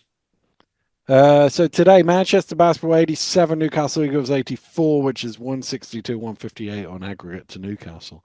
FAJ into the starters, having not played on Yeah, in the first leg. good So too conversation yesterday. DeBose as well with Kaio out for them. He turned his FAJ was ankle on actually Friday. hey. Sorry, he turned his ankle on Friday. I'm surprised he wasn't playing, to be honest. He didn't, Mm, he limped off. He wasn't stretched off or anything like mm. that. Fajo was involved in everything in the first 90 seconds. A score, two Okay. fouls, a turnover. Eagles led by four early on, and then threes from Mitchell, DeBose, two from Irvin had Manchester out 20 to 14 and ahead on aggregate for the Yeah, I think first. the comment I made to somebody on Friday night was that Mitch would make three threes in the first 5 minutes of this game. I think he Mm, made two and missed and gave up an open one for a layup on mm, the it wasn't that far off. Um, yeah, when Irvin makes a couple from the corner, you think, oh, okay, mm, here we're flying now. I think I don't necessarily think that was sustainable, and I think Newcastle did a good job not to overreact to all those threes going in early. But Manchester's difficulty is that they haven't, even with Mandalay, they've played faster and faster, but they haven't got regular systematic defensive stops. mm, Whilst they've been winning games, but they've been winning games because they've been turbocharged at the time when everybody else has been kind of flagging, running on cow's milk. And well, that's some ridiculous. I don't know what that means. It's the end of this. mm. Um, so they've done that, but they haven't done it by necessarily shutting teams down. And the problem was in this game, Newcastle were able to score enough and to kind of hang around, whether it be Mm. William or whether it be Knight, and they got things at the rim and they got back cuts and they got. And Darius stepped up, made some shots early, which makes a difference because it changes how you've got to be how you have to defend them. And that meant that, if Manchester were really going to put the game away, they were going to do it in the first half, I thought. Once it, I thought there was a spell just before half time. It sort of stayed about three to five sort of thing. I thought Manchester got a little bit of momentum just before half time, got it level on aggregate, and then made a couple of really bad plays. Some sort of a couple of heat check threes. They had a turnover, yeah, and I thought Newcastle just I put out on Twitter, just take the easy thing, and I think that's yeah, the time Manchester want for the go for the knockout or pull up transition three, when actually it's 3-on-1. Just take a layup. yeah. I mean, they had 50 points at half time, Manchester, and there's no way Newcastle could stay with that over the course of two halves, Mm, in my view, given the bodies that they were down. Um, but they'd given up 50, 44, 45 mm, points, mm. and that was the time they should have been where Sheffield were against Cheshire, which was up 15. Yeah, They should be that would at which point the whole dynamic of the tie changes. yeah, Suddenly you're in that point whereby Cheshire are now playing the points difference game, mm, whereas Newcastle was still playing the game to win. yeah. And that changes the dynamic of the whole second leg. So yeah, I did think they left a little bit out there, Manchester, when they made their shots, but I think they left it out there at the defensive end. Also, they turned the ball over Mm. They turned the ball over, and particularly in the third quarter, they gave up some kind of looks. And sometimes when you're being aggressive and you're playing to overturn a deficit, you play over aggressive on the offensive glass, and you turn it over and you give the opposition some runouts. Yeah, so Newcastle had a 12-5 start to the third quarter, forced a timeout. 126, 137 on aggregate, so 11. 6:25 to go. Defoe, I think he landed on Del Pesce's foot, but his game was done one way or the other. And I got the sense that Mandalay actually stopped the game. I don't know if he came on the court That's or what something. Juicy seemed to He say, yeah. he he seemed to be waving to stop the game, and I think that was why it got stopped. Here's Because my question. Why is that not a landing area foul? you know what? I wound it back to look to see what happened to it, and I hadn't thought of it like through that Well, prism. exactly, and that's why, isn't Yeah, that? Because the refs hadn't thought of that because they're only looking for that foul outside the 3-point line. yeah, If yeah, he lands on somebody's ankle and he hasn't jumped yeah, miles forward, that has to be yeah, a landing area foul. yeah, yeah. No, and so that can go in the notebook Mm, on the review. The fact that whether he hits his ankle or not, if he lands on somebody's ankle, then that's a landing area foul in the mm, NBA. It's not sportsmanlike foul for what it's worth. mm, I mean, Europe games, European games it is as well, even if it's accidental. But yeah, I mean that kind of reminded me of a game of a two-legged series we played. Now, for my first season, we finished up in Sheffield against Ryan Patton and Marcus Stout and I think Steve D'Agostino and those mm, guys. mm, And we played, it was two-legged semi-final, the second leg was in Sheffield. And we played, and we'd been injured all season. And I think Trey Moore was out and Joe Chapman had done his Achilles. So we brought Drew Lasker in. Then we brought Reggie Jackson back with about 6 games to go. And we were literally held on by a bit of string, held everything, we're literally holding things together by a bit of string. And we were actually nearly there. We were 14 points up in the third quarter at Sheffield over the two legs. And then Reggie broke his foot. At mm, which point we just done. There was just no shot creation. And Sheffield were good, and they could score quickly that season. They were playing really up and down. And when Darius went down, I kind of looked at Newcastle's bench and thought, well, there's no Del Pesh. Ward Hibbert is playing on less than one leg. There's no, he's not going to play neighbour in that game because Manchester's too fast for them. Um, there's no Alan Aikens. How are they going to survive this? mm, Go along does not look like he's particularly suited to playing 36 minutes as a centre. mm. Oh, how I just thought to myself that's probably the final blow. I thought they were done. Even and even I did as yeah, well, actually. even Initially, Okoro, even yeah, Okoro, so Okoro is not healthy. No way is yeah, he yeah, healthy. yeah, yeah, I know you see he walks like that, but no way is he what he was. yeah, yeah. I'm They, sorry. I thought the same thing at that moment, and then I changed my mind early in the fourth quarter because they actually went on a bit of a run. Newcastle led 62-71 in the game with just over a quarter Well, to play. what happened was they got because they had to go small ball by necessity. Yeah, yeah, What yeah, happened was Knight really showed up to rebound the ball. yeah, yeah. He They were did. able to Yeah, play small because Knight got a ton of tough rebounds. Manchester got a little bit antsy, missed a yeah, couple of shots, turned the ball over a little bit of time. yeah, Ashley Cooper was never in rhythm because he never got into rhythm in this game. The way yeah. Newcastle defended him with a slightly differently on the screen roll, they were higher, so they Mm, weren't letting him get the second guy was higher, so they weren't letting him get downhill directly to the rim, which hurt them. And Manchester just got and you were just thinking. Newcastle were a knockout, were one or two plays away, you thought, from just mentally disintegrating Manchester, mm, but they didn't have the legs and they ran out of offense in the mm. fourth quarter, so they were just hanging on. I thought with about 8 or 9 minutes to go, I thought actually this is set up for Newcastle here because basically with the array because of the five that they had on court, Yeah, basically they were all guys who can just give them go the one on ball, one. you go one on one, Yeah, so you could just cycle through. yeah, Pull him the ball, let him go. Give Okoro the ball, let him go. Give James the ball, let him go to work. And I thought there might be enough of a lead here that they can get enough scores yeah. and it actually looked like that for a little bit, and Yeah, then well, Manchester suddenly, can score, yeah. But yeah, I mean, James and Long missed. James never made a shot in this no, game.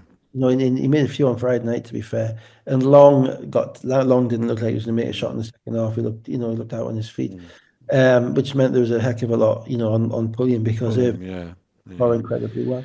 and Um, then and then eventually Manchester got their little run, didn't they? yeah, they did. John scored twice, and then Mitchell made 2 3. Suddenly it's a 12 one run, and it's 81-76, so a 2 point game on aggregate. Let's just go through the end. Or Uh, just here's one thing I want to talk about a little, before a little bit. Discipline, mm, right? Discipline, right? Um, Mitchell and James, 5 minutes to go, they called for a yeah, double unsportsmanlike. they called for a jump ball first. Yeah. Mitchell pushes James off in quite an aggressive way, commits an unsportsmanlike foul. James walks away at that point. Mm, Newcastle get two shots in the ball. yeah, yeah, yeah, yeah. Instead, what James does, he reaches back. He actually, when you see on the base on camera, He, he doesn't he, actually make contact. He may have made glancing contact with the he did it. He did Gavin it. Williams. Gavin Williams, though. Yeah, that's right. Yeah, now, I'm not sure if you can commit an unsportsmanlike foul on a ref. I think there has to be contact for it to be Yeah, unsportsmanlike. I yeah, think I was told that earlier this season. But nevertheless, I'm not going to get on the ref for that. I don't have yeah, a problem with yeah, that. No, no, he has to walk away. yeah, yeah, If yeah, he walks away, two shots and the ball, and discipline wins. yeah, yeah, It wins you matches, it wins you championships. yeah. And it's hard to do that Because when I you think the possession arrow gave the ball back to Manchester as well. Yeah, absolutely. So it would have yeah, been two shots and the ball for Newcastle. Had yeah, he not just waved it, and he didn't even get his money's worth. yeah, yeah. Like, he Exactly. kind of waved Yeah, his hand at him. It was just you yeah, can't. That is the biggest lesson for young players. You just walk away. yeah. Let them do what they're going to do. And sometimes the machismo takes over. Mm, mm. It's not So, winning. so two Socialization. 2:44 to go. It's 152, 154. We'll just use the aggregate score from here. Yeah, yeah, And there's a timeout. Newcastle turned the ball over, and then Newcastle stole the ball back on the next Manchester play. Pulliam, good slap yeah, down at the ball. 2:03 to go. Tough finish from Pulliam. mhm, Pushed it back out to a 4 point game, 152, 156. 140 to go. DeBose misses, but a push in the back by Knight on the rebound gave Manchester the ball on the end line. yeah, Minute and a half to go. John to the basket through the contact. Another good finish. And yeah, one makes it 155, 156. yeah. And you're thinking they're not going to get that. Yeah, I'm thinking Newcastle are dead in their feet. I yeah, just took yeah. the last minute and a half. And particularly when they went down the other end, and this was the play you referenced a Yeah, little earlier in the previous game, 106 to go.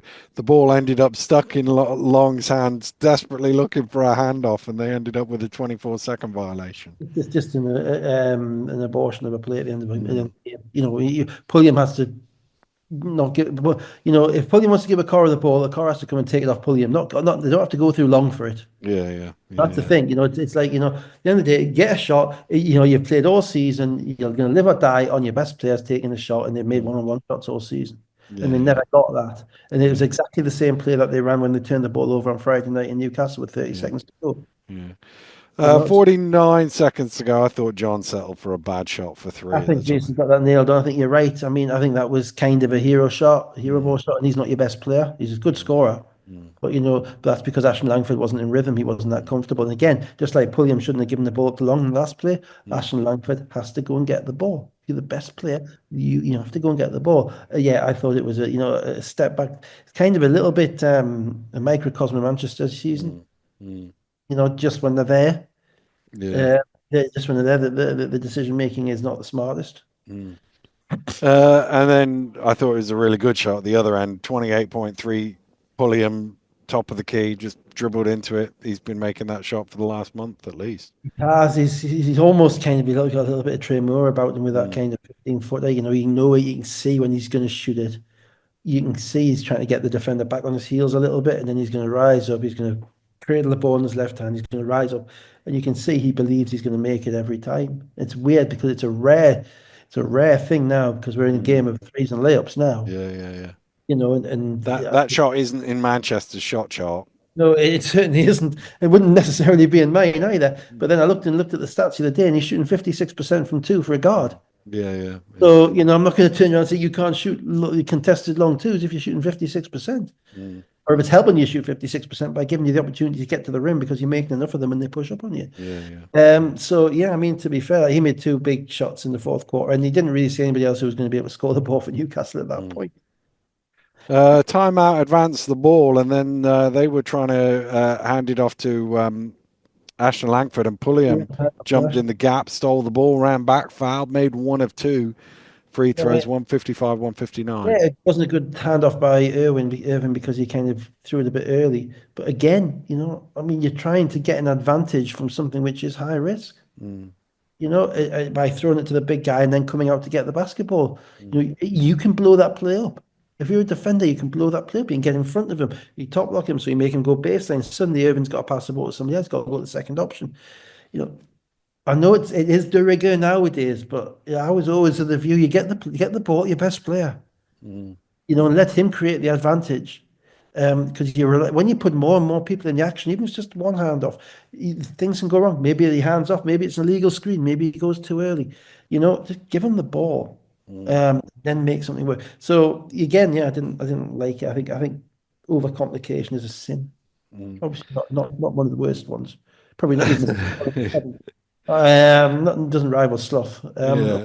Yeah, Greed or avarice or whatever it is, but it's a sin. It's overcomplication. And great play by Pulliam. I think uh, there's an interesting thing about that because there was an argument for an unsportsmanlike foul on that because yeah, yeah, because Ashton Langford was basically fouling him all the way down. He was yeah, on the block, not deliberately, but with the block. He was in, yeah, and then the foul wasn't called until Pulliam missed the layup. yeah, Newcastle would have preferred to take the unsportsman like a little bit earlier, yeah, yeah, but yeah, there wasn't quite enough. If you know what I mean? yeah, yeah, It yeah. was a weird one. Yeah.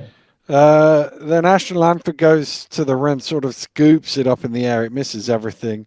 Knight grabs the rebound and is fouled, and I wrote, and that was the game. No. Knight's not made many free throws in close games this year. I'll tell you that at the end of Yeah. it. He hasn't.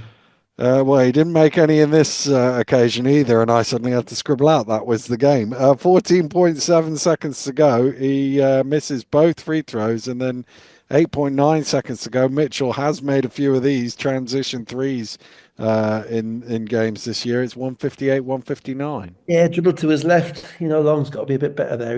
He shaded him to his left, and you've got to make him go to his right and hope that there's somebody going to be behind you. By shading him to his left, that's the side Mitchell wants to shoot the three from. Mitchell made the shot. That's a shot Mitchell's made all season. So, and yeah, and then it's time out, advance the ball again. And James is fouled. So he goes to the line for two free throws. 158, 161, 3-point game.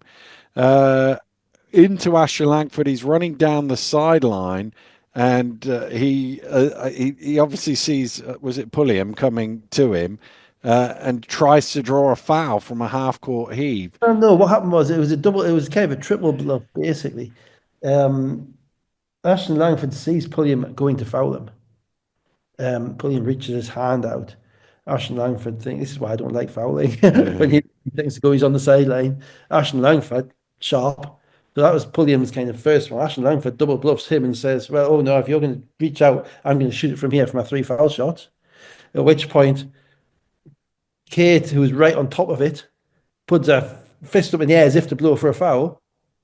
But one can only assume, and I looked at it about four times on the replay, and you can't tell. it's One can really only hard to see because it's Yeah, on the you opposite can see right in side. front of it. That Yeah, Pulliam has then withdraw. The triple bluff is yeah, that Pulliam has then withdrawn his hand at the yeah, last minute, which if he did and there wasn't any contact, is about the smartest player in history. yeah, Triple bluffed Ashton Langford into shooting a half court three. yeah, yeah, You know what I mean? It's also the most dangerous play in history because yeah, there's every prospect on another way. You've given the referee a possible excuse to say something to call something. It doesn't need to be much. But what we can say is it didn't. Whatever he did, it didn't impact the release of the ball.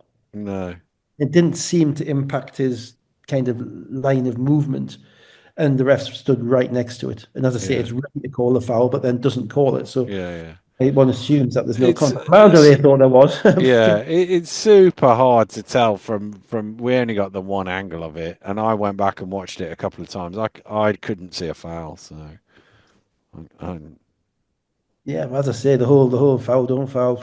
yeah, yeah. Hard, Um, and then there's a technical coach Mandley who did think it was a foul, got a technical.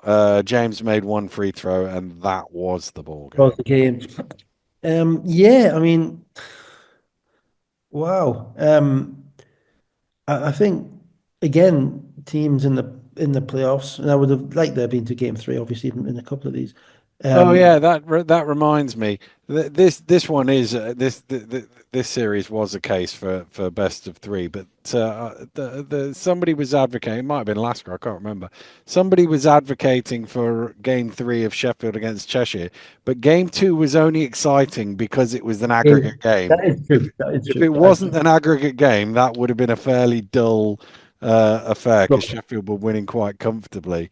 I agree with that. But because Cheshire had 10 points, it suddenly becomes interesting. So, Yeah, but again, I think ultimately the playoffs expose character, mm, and it expose who you are as a team and who you are as a group, and generally, um, togetherness is a massive thing.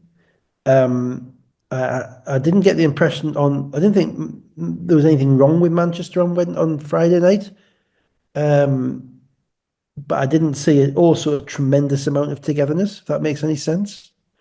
They've had their newish coach, lots of players. You've got a couple of big guys sitting on the bench not playing, that type of stuff. I'm sure everyone's doing what they're meant to do, mm, but you didn't get the impression of kind of everyone going the extra kind of mile. Newcastle it's almost like every time they lose a guy, the others dig just a little bit deeper. mm, I mean, Knight's come in and he's had 24 rebounds over 2 games in the playoffs, playing at 6-6 and at times being the tallest player on the court. Okaro has had 40 points in 2 games, playing basically on one leg from what I can see. mm, Even to the point of Darius, coming in with 8 points and 3 boards in 15 minutes in this game. Um, and I think Newcastle are hewn out of some fairly. I really enjoy watching them. I actually thought Friday night would have been a good way for them to go out, from my mm, perspective, because it was kind of a gritty, committed win against a team that has probably more resources and certainly more playing resources at the moment, more athletes, arguably more talented. But they kind of grounded out, which is so different to where they were last year, where I didn't want to watch them ever again. mm, Um, but to do what they did today in Manchester, which was basically have every opportunity to fold and didn't quite. mm, I thought it really spoke quite strongly about their mentality as a group, and that's been hewn through Europe and through the final and all of that stuff. mm, That's why you're in May. These guys can go back to California tomorrow. mm. And they're hurting, and they're looking now at London next week. Yeah, yeah, The Death Star marching on them, but it meant something, yeah, and yeah, put it all out there. yeah. And I'm not saying Manchester didn't, but I just think Newcastle had a little bit more. I don't know. I hate talking about intangibles because you can't measure them, and we like to Mm, measure. But I just thought that they had that little bit more kind of joy for each other and a little bit more commitment for each other. And Stu said at the end about Darius coming, not going to hospital and coming back to mm, the bench to support his team and that type of stuff. And that's really, as a fan, that's all you ever want. mm, That's all you ever want, whether they win or whether they lose, whatever happens on Friday and Sunday. That's all you ever want. You want them to do that. You want Ward Hibbert to play, clearly injured. So I was really chuffed because I think they've overall, I mean, they're massive underdogs against London, particularly if Darius's ankle is what it looked like. Um, but they've played a hell of a season. mm, But for a team, they're probably one of the best 14 and 18 seasons I've ever had. Any team's mm. ever. Yeah, yeah, yeah, No, they won the trophy. They've got to a final in Europe after 11 games, and then in the semi-finals of the playoffs. mm. And I think if I'm trying to be unbiased about it, and you can tell me if I'm wrong, but I think we've got the best 4 teams in the playoffs. Just. Over the What's the season? piece, over the 9 months. Yeah, Yeah, yeah, yeah. yeah. Over the And 9 months. obviously, Yes. the Yeah, championship yeah, is you yeah, finish yeah, fourth, you're better than you finish yeah, fifth. Get yeah, that. yeah, yeah, But over the 9 months, yeah, take into account what the Newcastle guys have had thrown at them in relation yeah, to yeah, yeah, everything else and what yeah. they accomplished and everything else. I think we've got the best 4 teams there. Mm, Um, so Manchester, I mean, you have to give them great credit for the way they turned the season around. I think ultimately they had a sugar high when Mandalay came in, and mm, he did everything he was meant to do to kind of boost that club because they were drifting, they were in a mess, they were mm, rudderless, and you see how he got the guys to buy in. mm, I think they probably made a couple of missteps. I think bringing in Zahari in was um, probably not smart, and they didn't need him. They probably needed another Kyle, another 6'6" wing. I Mm, think, yeah, that said, Irving impresses me every time I see him. mm, The first two, get three games, I'm thinking, this guy can't shoot. He looks a bit out of shape. What's going on? But smart as hell. mm, Defend. He can defend, 1 through 5. Cuts, moves out the basketball. Just a winning player. You see why mm, he went to Michigan. So that helped them. Um, but just not enough discipline, mm. I Yeah, think. yeah, yeah, yeah. Overall. And you tell me if I'm right or wrong on that. No, I no. My take was they had three or four opportunities today Yeah.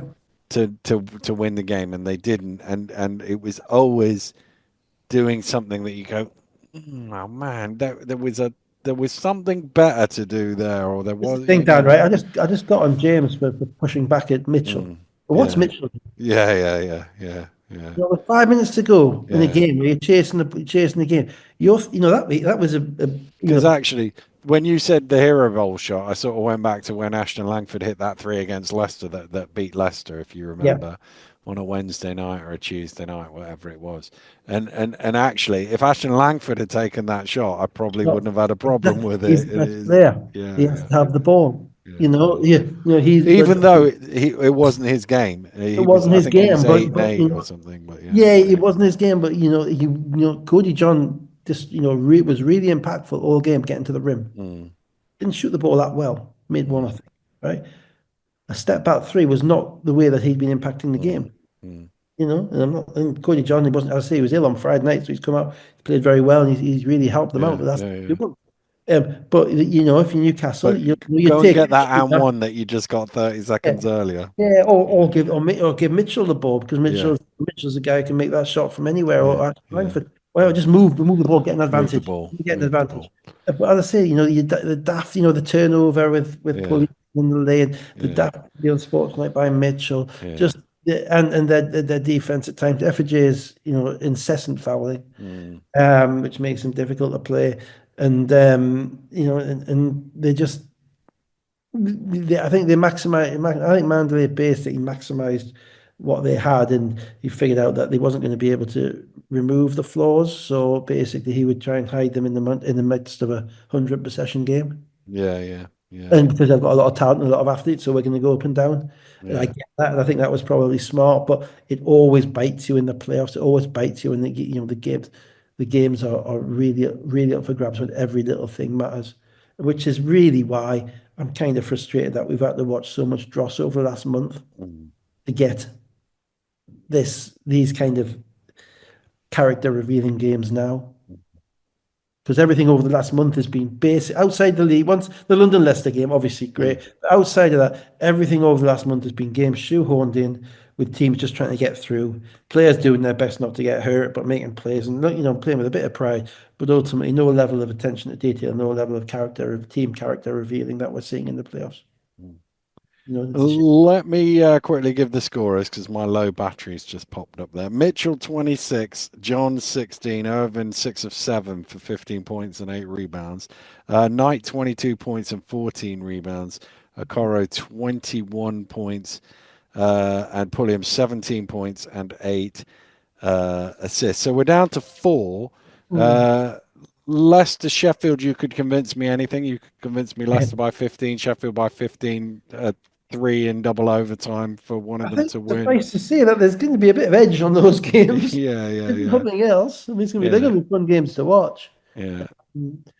Yeah, but yeah, I don't know who's going to win that game. I don't yeah. know. I mean, I think uh, you know, I favour Sheffield slightly against my better judgment because they have all those shot makers. Mm, And I think that's the one thing that beats Leicester is shot makers. Um, but Leicester's starting five is so good, and they're mm, getting good minutes out of Charlton.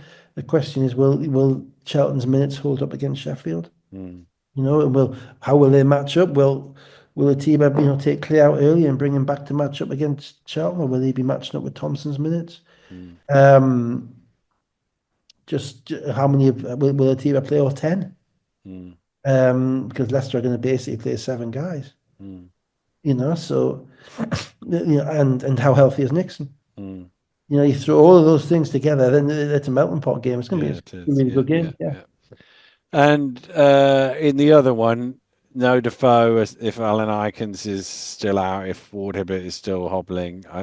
All the It's tough. sides that London have, I can't hear anything but the death march.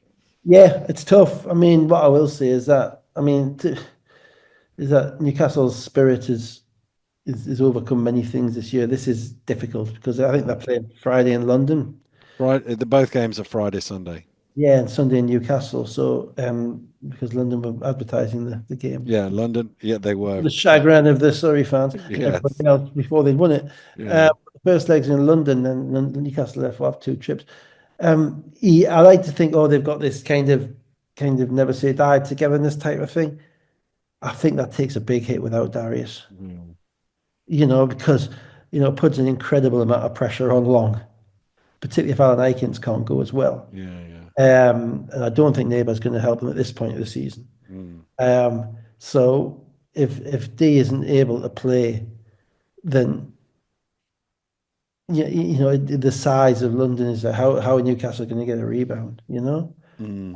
Um, I'm sure Mark will have some ploys up his sleeve, maybe some zone or something like that, or whatever. But London are a bit of a well-oiled machine at the minute with Ryan, with Brisker, Mm. those guys. But more than anything, it's just the physical demands on Newcastle. Mm. Let's say even if Aaron Atkins is half fit, he's only 6'4" and a bit. Yeah, yeah, You yeah, know, I yeah. mean, it's a tough matchup for him anyway, going against Delaire. Then, but they've noticeably been better in the past few weeks defensively with Darius in the middle because he just blocks some space. Um, and I just don't know. And when he was out against Leicester, you saw what Leicester did to them. Leicester dropped 106 on them in Yeah, 55, yeah, 60 in the second half. yeah, yeah. So and that's because obviously then got Delpesh as well. So it's a real battle. Nothing, strange things happen, and Mm. obviously they've got some scorers, and maybe we can put a Coro in some form of cryotherapy Mm. chamber or Yeah, something yeah, like that, and maybe have Pulliam go for 60. yeah, Just give Pulliam the ball every time down, and then shoot his 18-footers after 23 seconds of the shot. Get short. Um, but I think that, I think it's a battle for them. But I'm quite sure the one thing from my perspective, which I'm happy I was a fan, is that they'll give it their best. they will. Yeah, yeah, I yeah. think they already have. Um, and yeah, but London are looking um, pretty ready. And I don't think Bozic will be disappointed that Newcastle won. You'll never No, admit it. no. But Manchester went down there 2 weeks ago and beat them Yeah, yeah, yeah, and yeah. scored 88, 86 on And them. Manchester have the size that Have the Newcastle size don't. and the Yeah, athleticism and yeah, watching, yeah, yeah, I think when Darius went down in the third quarter, I think yeah. Bozic would have been absolutely He'd have with got he'd have got his black and white rune stripes his on. rune ale out, his black and white striped shirt on. Singing Eddie Howe's Black and White Army, yeah, Yeah, yeah, absolutely. yeah. Yeah. Eddie, by the way, Eddie Howe, man, pneumonia. Yeah, yeah, yeah. Well, that's exactly why I've got 5 wins in the BBL. Yeah, well, you My coach haven't, had but pneumonia yeah, as yeah, well. And yeah, yeah, yeah. some of the workaholics I'm and pretty sure Jason Tyndall doesn't have any of those no, wins. But absolutely there not. you go. Yeah, yeah, Absolutely. But yeah, so it must be something in the water up here. yeah. Must be. Right. On that note, and because my battery is now getting very low, we're going to call it an evening. So we should be okay for Sunday. It might be. I'll obviously be playing catch up to the second game because I think there's an hour and a half difference between Right, tip off in Leicester and Newcastle tip off kicking in off Newcastle. at 5:30 or something. I think. I did get a thing. So both of them are 7:30 in on Friday in London and in Sheffield. Right, Aaron Rain will be having a fit. Yeah, Leicester is at 3 o'clock on the Sunday, and Newcastle is at 4:30 on the Sunday. Okay, here's my Is what I've question. got. Yeah, Why 4:30? Why not 4 or 5? What is the logic of 4:30? don't know. Well, I'll find out. But even so, I'm sure you've got insider context to get an yeah, answer I better mean, than what me. 4:30? Who chose 4? Why not 4:26? You know what I mean? What? 4:30? What? Anyway, whatever.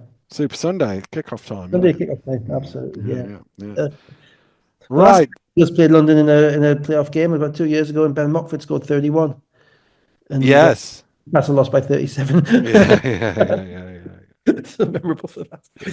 So we'll wait and see. So we'll be back next Sunday night, rare Sunday night edition of the Sunday Night Breakdown, to do it all over again, barring like 5 periods of overtime or something wild. Absolutely. But we'll see you all then. So have a good week, people. See you next week.